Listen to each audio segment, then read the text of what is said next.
पड़ोसी है ना, बधाई आपकी बात तालियां। तो आइए, वही स्वागत है आपका।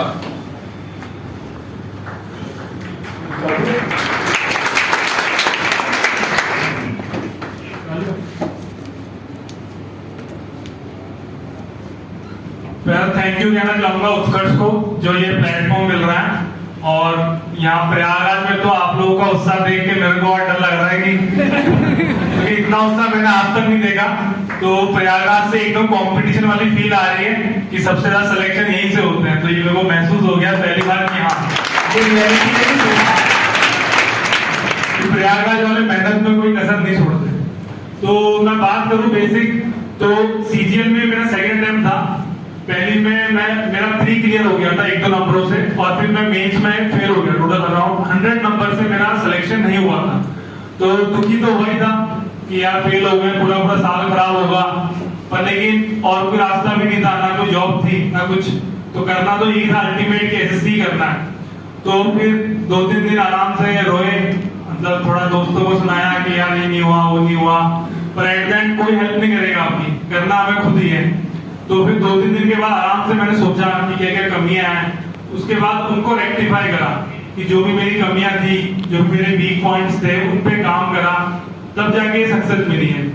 तो स्ट्रगल तो बहुत लंबा है, तो इसको तो सुनाना में मतलब नहीं है। मोटिवेशन के लिए तो देखो यही है कि आपको एक जॉब मिलेगी, इससे बड़ा मोटिवेशन क्या चाहिए। ये आपके एक समझ लो कि जो आपकी पीढ़ी है उसको बदल सकती है गवर्नमेंट सर्विस।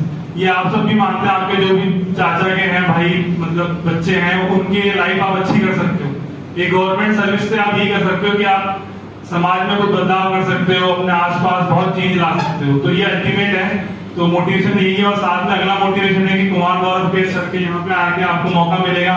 मैं भी चाहूंगा अगले साल आप खुद यहाँ पर हो और मैं सुनूं आपको अपने घर से कि कोई आया। तो स्टार्ट करें तो वो प्री का पैटर्न तो ये है कि प्री सिर्फ क्वालिफाइंग है नेचर में। ये आप सबको पता है कि 25 सवाल मैथ्स के आएंगे, 25 रीजनिंग, 25 इंग्लिश, 25 जीके के। तो प्री और मेंस की तैयारी कुछ अलग से नहीं होती है, बस क्वेश्चन को अटेम्प्ट करने का तरीका थोड़ा अलग हो जाता है कि किस पोर्शन को कितना टाइम देना है, पर सिलेबस पूरा एक ही है। जितनी मेहनत आप प्री में करेंगे वही मेहनत आपको मेंस में काम आएगी अल्टीमेटली। तो ये ऐसा तो मिथ हटा देना कोई भी कि प्री के लिए पहले तैयारी कर लेता हूँ फिर मेंस के लिए अलग से करूंगा, तो ये आपको कोई बेनिफिट नहीं होगी।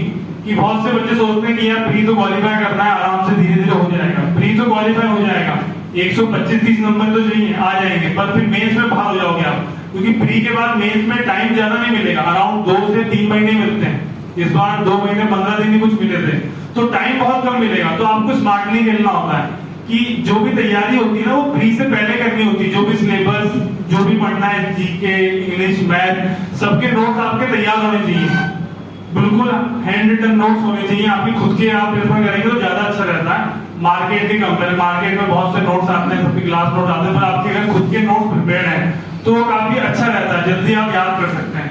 तो ये फॉलो करना है आपको, फ्री में ज्यादा कुछ भी नहीं है। तो मैं मैथ्स का बताऊंगा। देखो मैथ्स में कुछ अलग तो है नहीं, अंदर ही अंदर आपको भी पता ही है कि मैथ्स प्रैक्टिस करने से होगी, तो आपको प्रैक्टिस ही करनी है एट द एंड। उसमें कोई दो राय नहीं है कि कोई अलग से कुछ शॉर्टकट होता है। तो मैथ्स के देखो 3 ही पिलर हैं। एक होता है कैलकुलेशन। तो कैलकुलेशन की स्पीड के लिए क्या है, डेली 15 मिनट कैलकुलेशन करिए कि आपको मुझे याद होना चाहिए कि मतलब मल्टीप्लाई कैसे करते हैं, 21 का टेबल आना चाहिए, 19 का टेबल आपके दिमाग में चलना चाहिए कि 19 को अगर 320 से गुणा करना है तो आप दिमाग में कर सके। तो ये ऐसे नहीं आता है, ये आप जब डेली 15 मिनट देंगे, बहुत स्लो प्रोसेस है। अराउंड 2 से 3 महीने लगेंगे आपको धीरे धीरे बनाने में। अगर कोई वीक बच्चा है, किसी की मैथ्स अच्छी होगी तो उसको जल्दी हो जाएगा 15 से 20 दिन में, पर ये आपको अपने लेवल के अनुसार करना है। तो डेली 15 से 20 मिनट दीजिए, कैलकुलेशन में दीजिए, सिर्फ कैलकुलेशन आप खुद ही दिमाग में क्रिएट कर सकते हैं कि क्या मल्टीप्लाई करना है। अलग से कोई ऐप डाउनलोड कर ले, प्ले स्टोर में बहुत सारे फ्री ऐप हैं, उससे डेली कैलकुलेशन करिए। और 1 से लेकर 20 तक के पहाड़े याद होने चाहिए, उनके स्क्वायर याद होने चाहिए, क्यूब्स याद होने चाहिए 1 से 20 तक। ये तो बेसिक है, ये तो याद होनी चाहिए, इनको नहीं छोड़ना है। तो ये मैथ्स का हो गया पहला, कैलकुलेशन। दूसरा आता है मैथ्स, देखो 2 है, एक अरिथमेटिक और एक एडवांस है।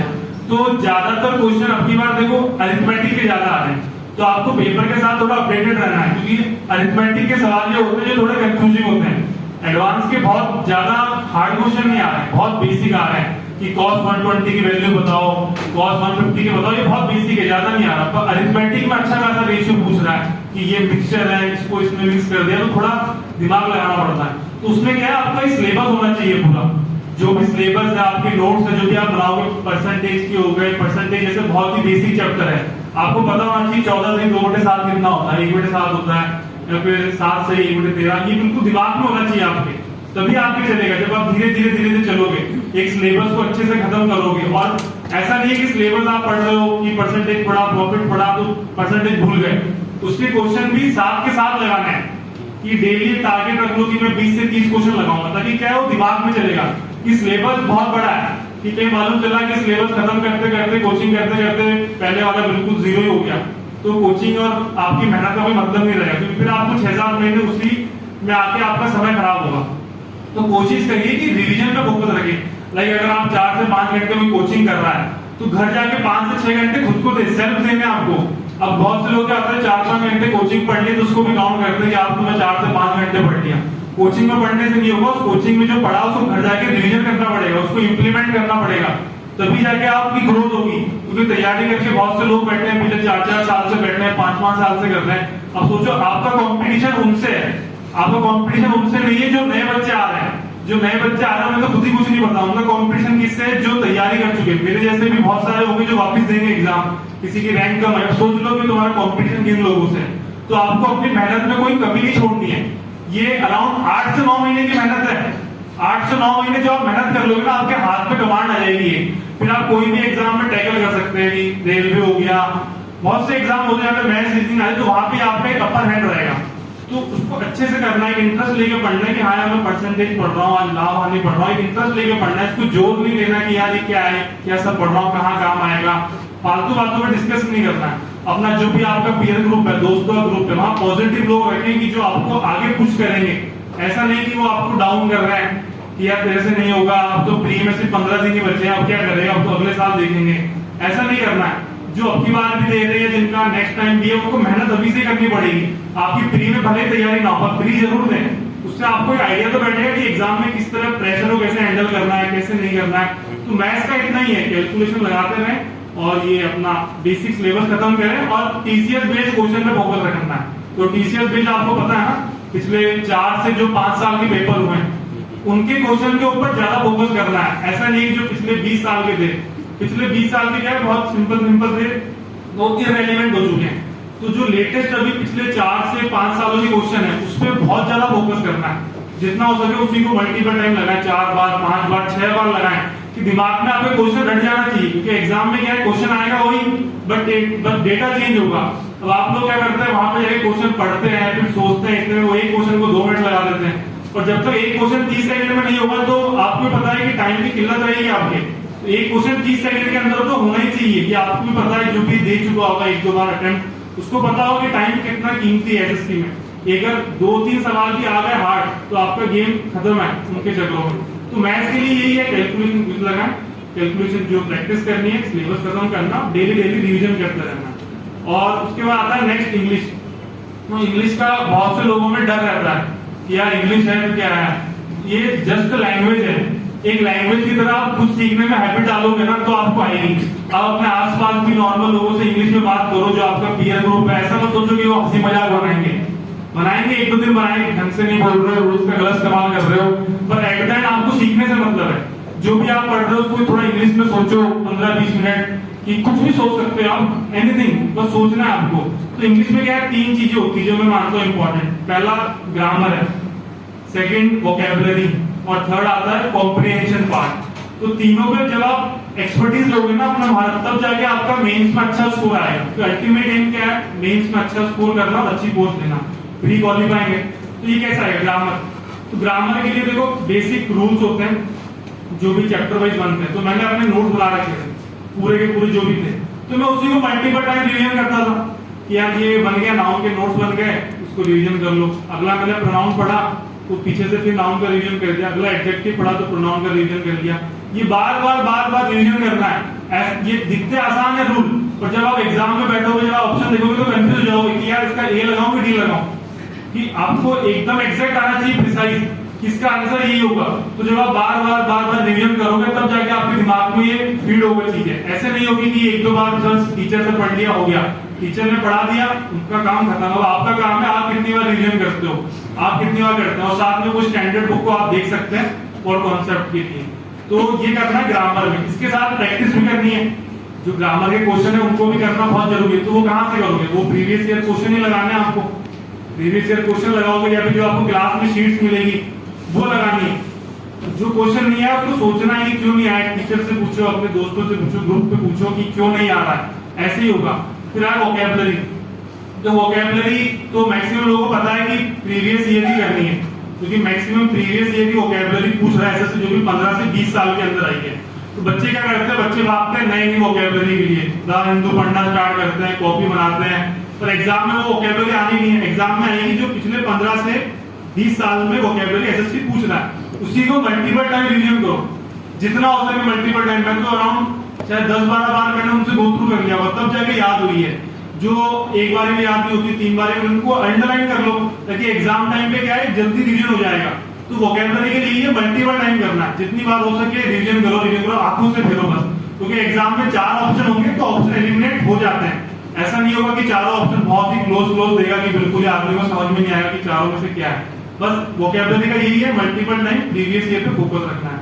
फिर है कॉम्प्रिहेंशन पार्ट। तो कॉम्प्रिहेंशन पार्ट के लिए तो ये देखो, आप कोई नोवेल पढ़ सकते हैं, किसी को इंटरेस्ट है तो अखबार पढ़ सकता है कोई। अखबार पढ़ने से क्या आपका डेली अपडेटेड भी रहोगे करंट से कि क्या चल रहा है, पॉलिटिक्स में क्या चल रहा है, स्पोर्ट्स में क्या चल रहा है, वो पढ़े। अखबार पढ़ने की हैबिट डालें। अखबार में भी जो भी चीजें आपको इंटरेस्ट हो, किसी को पॉलिटिक्स में है, किसी को स्पोर्ट्स में है, कुछ भी एनीथिंग, एंटरटेनमेंट न्यूज पढ़ सकते हो, कुछ भी, जिसको जिसमें इंटरेस्ट है वो हैबिट लगानी है कि डेली आधे से 1 घंटा आपको अखबार पढ़ना है। और साथ में प्रीवियस ईयर कॉम्प्रिहेंशन के क्वेश्चन तो आपको सॉल्व करने ही, जो भी अनसीन पैसेज है, क्लोज टेस्ट है या फिर पीक्यूआरएस है। तो बहुत से लोग कहते हैं कि मेरे से पीक्यूआरएस सॉल्व नहीं होता। वो क्यों नहीं होता, आप जब प्रीवियस ईयर क्वेश्चन ही नहीं लगाओगे तो कैसे होगा कि जब आप क्वेश्चन को अटेम्प्ट करोगे। जब मैंने अराउंड 500-1000 क्वेश्चन तो मैंने इसके सॉल्व कर दिए पीक्यूआरएस के, तो वो दिमाग में आपके आएगा। धीरे धीरे चीजें आएगी कि यार कभी भी सेंटेंस ही से स्टार्ट नहीं होता, इंट्रोडक्टरी नहीं है, बट से स्टार्ट नहीं होता। कब आएगा, जब आप प्रीवियस ईयर क्वेश्चन लगाओगे बार बार, तब जाके आपका दिमाग धीरे धीरे बढ़ेगा, क्योंकि सेल्फ लर्निंग से इंप्रूवमेंट होगी। तो ये चीजें आपको इंग्लिश के लिए करनी है। बस वोकैब पे फोकस रखो, ग्रामर के रोज मल्टीपल टाइम रिवीजन करते रहो और कॉम्प्रिहेंशन पढ़ते रहो। ये 3 चीजें ही हैं। इसके अलावा देखो इंग्लिश में कुछ भी नहीं है, बस ये 3 चीजें करनी है। फिर बात करें रीजनिंग। देखो मैक्सिमम रीजनिंग है ना आती तो होगी बच्चों को, बिल्कुल जीरो कोई नहीं होता है रीजनिंग के अंदर मेरे हिसाब से। अराउंड अगर 30 सवालों में तो 30 में से 17-18 सवाल सब कर लेंगे। और मेन गेम कहाँ पे है, जो 10 से 12 सवाल है। तो उनके लिए क्या होता है, स्मार्ट वर्क करना पड़ता है कि आपको थोड़ा खुद का अपना देखना है कि मैं किसमें वीक हूँ या मैं किसमें स्ट्रांग हूँ। किसी का क्यूब एंड डाइस कमजोर होता है तो उसमें मेहनत करें। इंपॉर्टेंट टॉपिक्स निकालें। इंपॉर्टेंट टॉपिक्स क्या है, वेन डायग्राम है, वेन डायग्राम में सवाल आते हैं, बहुत से लोग गलत होते हैं। सिलॉग से सवाल आते हैं, या फिर स्टेटमेंट एंड अजम्पशन। जब की बार आए थे ना नए मेंस में टॉपिक, किसी ने देखे होंगे कि अब की बार ऐसे थोड़े बैंकिंग के रीजनिंग के टॉपिक डाले थे इसके अंदर, थोड़ा अपनी थिंकिंग के ऊपर डाला। ऐसा नहीं था कि पेपर बहुत ही सिंपल आया, कि बस पेपर क्या था कि सोचना पड़ रहा है बंदे को, टाइम देना पड़ रहा है क्वेश्चन पे कि क्या क्या हो सकता है। जैसे कॉज एंड इफेक्ट के क्वेश्चन थे, डेटा सफिशिएंसी के थे। तो ये सब क्वेश्चन कहाँ से आएंगे, जब आप देखोगे पेपर कि एसएससी कहाँ फोकस कर रहा है आपकी बात। थोड़े बहुत बैंकिंग के क्वेश्चन लगाओ, ये इंपॉर्टेंट टॉपिक पे फोकस रखना, like Venn diagram, statement assumption, cause and effect. बस रीजनिंग पे यही है। बाकी किसी का अगर कुछ और भी वीक हो, कोई किसी का मिरर इमेज भी नहीं आता हो तो वो भी सीखे, बैक से थोड़ा वो सीख सकता है धीरे धीरे ये सब। और फिर मेन बात आती है जीके। वो जीके अपनी बात बिल्कुल नया उतरा है। तो एसएससी की फील्ड में पहले कोई सबके सब जीके को नेग्लेक्ट करते थे कि जीके तो एसएससी की पढ़ना ना पढ़ना बराबर है, कि जो पढ़ के जाएगा तो भी 10 आएंगे, जो बिना पढ़े जाएगा तो भी 10 आएंगे। तो ऐसा कुछ भी नहीं है, वो पढ़ना तो आपको पड़ेगा, क्योंकि हम लोग इसमें ले सकते हैं ना कि एग्जाम में कब क्या हो जाए, मैथ्स हार्ड आ जाए, जीके आसान आ जाए। फिर तो जीके ही है जो आपको एक टैक्स असिस्टेंट से इंस्पेक्टर की पोस्ट पे लेके जाएगा अल्टीमेटली। तो जीके के लिए तो क्या है, देखो बेसिक जो कोर सब्जेक्ट्स होते हैं, लाइक पॉलिटी हो गया, साइंस हो गया, अपना ज्योग्राफी हो गया, हिस्ट्री हो गया, इनके नोट्स अपने खुद प्रिपेयर करना है बुक से पढ़ के, या फिर जो अपने नोट्स भी मिलते हैं, या फिर सर जो पढ़ाते हैं जिनसे आप पढ़ रहे हो यहाँ पढ़ोगे तो वो नोट्स देंगे, उनके नोट्स बनाओ कि बार बार रिवीजन करना है। कि सल्तनत पीरियड में लाइक डायनेस्टी किस तरह चली थी, खिलजी पहले आई थी, तुगलक पहले आई, ये पता होना चाहिए आपको। कब आएगा जब आप बार बार रिवीजन करोगे। जीके कोई 15-20 दिन में डेवलप नहीं होती है, जीके को लोगों को सालों लग जाते हैं कि डेवलप करने में, क्योंकि हर जीके का कोर्स बहुत बड़ा है। तो आपको स्मार्टली करना है, एक तो ऐसा भी नहीं कि हर चीज। अब स्मार्टली थोड़ा स्मार्ट वर्क आपका काम होता है कि बायोलॉजी में सवाल कहाँ से आता है, सबको पता है डिजीज से आते हैं, विटामिन से आते हैं, तो इन पे ज्यादा फोकस करना है। पहले ये चीजें कवर करी, फिर जाके बाकी चीजें कवर करी कि एनिमल प्लांट किंगडम, ये सब चीजें बाद में। इंपॉर्टेंट क्या है, विटामिन और डिजीज। ऐसी पॉलिटी हो गया, पॉलिटी में इंपॉर्टेंट क्या है, आर्टिकल, अनुच्छेद इंपॉर्टेंट है ना। अब लोग उस पर फोकस नहीं करते, लोग फालतू चीजों पे ज्यादा फोकस करते हैं कि भाई कॉन्स्टिट्यूशन है ही क्यों है, पहले इस पे सोच लेते हैं हम लोग कॉन्स्टिट्यूशन क्यों बना। अरे भाई तेरे को आर्टिकल पढ़ना है, एग्जाम निकालना है, इसके बाद में कर लेना। तो एग्जाम टाइम में थोड़ा स्मार्ट वर्क करने की बहुत ज्यादा नीड है कि क्या क्या चीजें पढ़नी। समय बहुत ही कम है, अपना समय बहुत कीमती है, बाकी बाद में आराम से पढ़ते रहना, अलग से किताब खरीदना, फिर आराम से पढ़ना। तो स्मार्ट वर्क बहुत नीड है, तो वो आपको खुद ही करना है कि आपका वीक एरिया क्या है क्या नहीं है। तो ये है। बाकी देखो प्री और मेंस दोनों में सेम रिजल्ट चलेगी, कुछ भी अलग नहीं है। मेन के बाद अलग से क्या आ गया, कंप्यूटर आ गया और टाइपिंग आ गई। तो कंप्यूटर को भी मद्देनजर में रखना है अपने। ऐसा नहीं कंप्यूटर को बिल्कुल ही आप नेग्लेक्ट कर दोगे, क्योंकि कंप्यूटर में बहुत से बच्चे अब की बार आधे 3 लाख में से 2 लाख बच्चे तो कंप्यूटर में बहाल हुए। तो आप कंप्यूटर की वेटेज भी समझ सकते हैं कि कंप्यूटर की वेटेज कितनी लाइक कट ऑफ उन्होंने रखी थी। अब किसी को एमईए में लेना है, किसी को विदेश मंत्रालय जाना है, किसी को जीएसटी में जाना है, तो उसके अंदर स्टैंडर्ड ऊपर किए गए हैं। ऐसा नहीं है कि सिर्फ 18 नंबर लाओगे और पास हो जाओगे। आपको 18 का हो 27 भी हो सकता है, कल को 30 भी हो सकता है। आपको डिपार्टमेंट आपको कब क्या लेना हो, आपको किसी में से किसी को मंत्रालय जाना हो, समझ लो ना। कंप्यूटर की तैयारी भी अच्छी रखनी है, बिल्कुल आप ऐसे कंप्यूटर को नेग्लेक्ट नहीं कर सकते कि बिल्कुल ही छोड़ दिया। और साथ में टाइपिंग, तो टाइपिंग भी देखो अपने हिसाब से करनी है कि किसी की टाइपिंग क्या पता अच्छी हो, पहले से वो कर दो, स्टेनोग्राफी की तैयारी कराओ, तो वो डेली 15 मिनट भी करेगा तो काम चल जाएगा। तो किसी की टाइपिंग वीक है, जो पहली बार ही कर रहा है, तो देखो उसको अपना टाइम 1 घंटा ज्यादा देना पड़ेगा। तो उसको टाइम मैनेजमेंट की अपने अंदर खुद ही लाना पड़ेगा कि उसको किसको ज्यादा देना है। उसकी क्या पता मैथ स्ट्रांग हो पर टाइपिंग वीक हो, तो वो टाइपिंग में ज्यादा टाइम दे, क्योंकि अल्टीमेटली अगर आपको टाइपिंग में फेल हो गया तो बिल्कुल जीरो है उसकी मेहनत, सीधा 1 साल खराब होगा उसका। तो टाइपिंग को भी ध्यान में रखना। मेंस में इतना ही। और जो सवालों का लेवल है ना, प्री और मेंस में तो बहुत से कहते हैं कि इतने बड़े बड़े सवाल आ रहे हैं, कुछ भी नहीं आ रहा है। बेसिक सवाल आ रहे हैं प्रीवियस ईयर के, उसी पे फोकस रखना है। मल्टीपल टाइम करते चलो आराम से हो जाएगा। और जो सबसे इंपॉर्टेंट एसएससी के लिए, जो आपको क्या लगता है जो सबसे इंपॉर्टेंट है,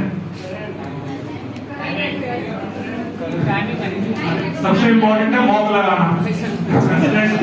क्योंकि टाइम मैनेजमेंट देखो करा है, टाइम मैनेजमेंट कैसे आएगा। ऐसा तो है नहीं कि सिर्फ सिलेबस पढ़ लिया, एग्जाम में गए 1 घंटे में 100 सवाल कर दोगे, नहीं कर पाओगे। जब आप टाइमिंग अपना अपना होता है कि जब आप टेस्ट देना स्टार्ट करोगे, यहाँ पे दोगे, ऑफलाइन दोगे, ऑनलाइन दोगे, तो कैसे आएगा। तब आपको पता चलेगा कि यार मैं मैथ से स्टार्ट करूं कि रीजनिंग से स्टार्ट करूं कि इंग्लिश से करूं। तो गलती से सोचो किसी ने मैथ से स्टार्ट करा, उसके 4 सवाल हार्ड आ गए, अब उसने ईगो पे ले लिया कि यार मैं तो करके रहूंगा, ऐसे कैसे मैं छोड़ कैसे दूं। उन 4 सवालों के चक्कर में वो 20 सवाल आगे इंग्लिश में छोड़ देगा, तो फेल हो गया ना गेम से। तो ये सब कैसा आएगा, टाइम मैनेजमेंट से आएगा। जब आप मॉक लगाओगे, मॉक से टाइम मैनेजमेंट आता है कि यार इंग्लिश को मेरे को 8 से 9 मिनट देने, जीके को अराउंड मेरे को 4 मिनट देने। तो ये सब इन्हीं से आएगा जब आप बार बार मॉक लगाओगे। मैंने प्री के 100 मॉक लगा दिए थे। अब देखो 100 मॉक और जो कोई 10-15 मॉक लगा रहा है, उसकी तैयारी में कुछ तो फर्क होगा जो उसको बाकियों से अलग लेके जाएगा। तो ये आपको करना है। आपका सिलेबस खत्म हो जाए 60-70%, उसके बाद आप मॉक लगाना स्टार्ट करो। मॉक लगाओ, एक अलग से नोटबुक मेंटेन रखो, मैथ्स की, इंग्लिश की, रीजनिंग की, जीके की। जो क्वेश्चन आपसे नहीं बन रहे हैं उस पर मतलब पढ़ो। किसी ने प्रॉफिट एंड लॉस पढ़ लिया पर सवाल नहीं बना, तो देखो अपने नोट्स को करो, लेकिन बेसिक क्यों नहीं बना। क्योंकि सबसे बड़े क्या है, बच्चे तो डर जाते हैं। गलती से कोई सवाल अगर 3 मिनट ले गया ना तो वो हाथ पैर भूल जाएंगे उसके। ये नहीं सोचेगा कि यार इस सवाल को छोड़ देता हूँ, क्या पता अगला सवाल आसान हो। ऐसा भी हो सकता है ना, किसी के स्टार्टिंग में 3 सवाल हार्ड आ गए, लास्ट में इजी सवाल हो। तो ये सब क्या है मॉक से स्किप होता है। स्किप क्वेश्चन छोड़ना आना चाहिए, कभी ईगो पे नहीं लेना कि पहली बारी में नहीं हो रहा है, क्या पता अगली बारी में आराम से हो जाए। जब आप पेपर स्टार्ट हो तो माइंड एकदम टेंस रहेगा कि यार इतने बच्चे दे रहे हैं, कैसे होगा। तो ये सब मॉक से आएगा। जब आप एकदम मतलब रिलैक्स होना सीख जाओगे। जब मैंने 100 मॉक लगाए तो मेरे लिए तो क्या था, एग्जाम में तो जाके मॉक में देना, जैसे घर में देता हूँ वहां पे देना बस। तो ये सब आएगा मॉक से। तो मॉक के लिए ये करना है और अपनी एक सेपरेट कॉपी मेंटेन रखना, मैथ्स इंग्लिश में नोट करते चलना कि कोई नया सवाल बन गया तो मैथ्स का नोट कर लिया, कोई इंग्लिश में नया रूल आ गया तो उसको नोट कर लिया।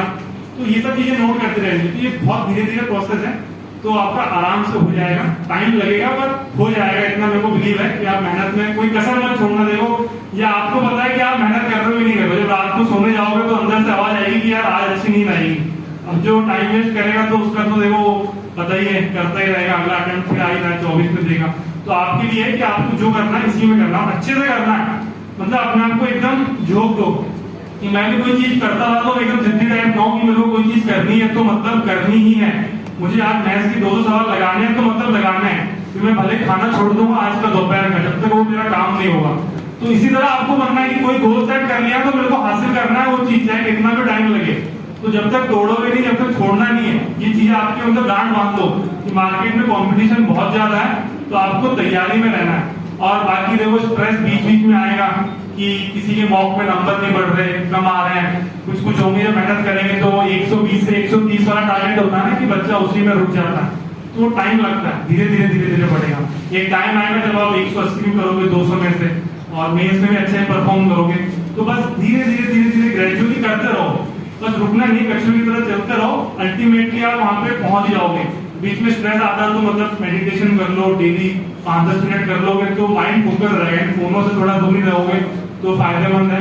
नहीं तो यूट्यूब पे शॉर्ट्स चालू होते था मोटा तो 1 घंटा कब निकल जाता पता ही नहीं चलता। थोड़ा बहुत फिजिकल एक्टिविटी कर लो, शाम को वॉकिंग कर लो, रनिंग कर सकता है कोई।